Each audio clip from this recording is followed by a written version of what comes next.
2 April বুধবার, এখন সন্ধ্যে প্রায় 7:30টার মতন বাজছে। তোজো একটু পরে বেরিয়েছিল দাদানের সাথে বাইরে, আর আমি এখানে অয়েল ম্যাসাজ করছিলাম। এখানে রামপুরহাটে আসার পরে আবার হেয়ার ফল শুরু হয়েছিল, তার জন্য সিরামটাও অ্যাপ্লাই করলাম।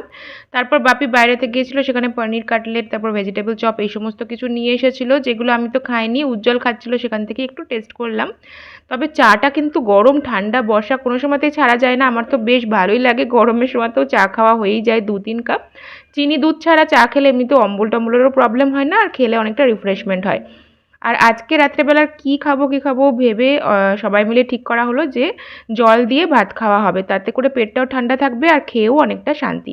তাই এখানে মাসি এসে হচ্ছে আলু পেঁয়াজ ভাজা করছে, তার সাথে ডিমের অমলেট আর ছোলার ছাতু ছিল সেটাকেও মাখা হয়েছে। তার সাথে আবার বাপি চপ নিয়ে এসেছিলো, সেটাকে মামুনি পেঁয়াজ টিয়াজ দিয়ে ভেজেছে, যেটা আমি একদমই খাইনি, কারণ এই ঠান্ডা বাসি চপ দিয়ে জল ঢালা ভাত খেলে পরে আবার অম্বল হয়ে যায়, তখন গরমে আবার আরোই কষ্ট। আমার তো এরকম ভিজে ভিজে ভাত ঠান্ডা হয়ে যায়, তার সাথে সর্ষের তেল লঙ্কা আর হচ্ছে নিয়েছি একটুখানি হচ্ছে জল নুন এগুলো নিয়েছি, আর তার সাথে হচ্ছে আলু ভাজা অমলেট ছোলার ছাতু। এই দিয়ে গরমের বেশিরভাগ দিন আমার রাত্রেবেলায় খাওয়া হয়ে যাবে। আরও যে গরম পড়বে তখন তো অন্য কিছু খেতে ইচ্ছাই হয় না, এই খাবারটাই মনে হয় অমৃত। তোমরা কারা কারা খেতে ভালোবাসো অবশ্যই কিন্তু জানিও।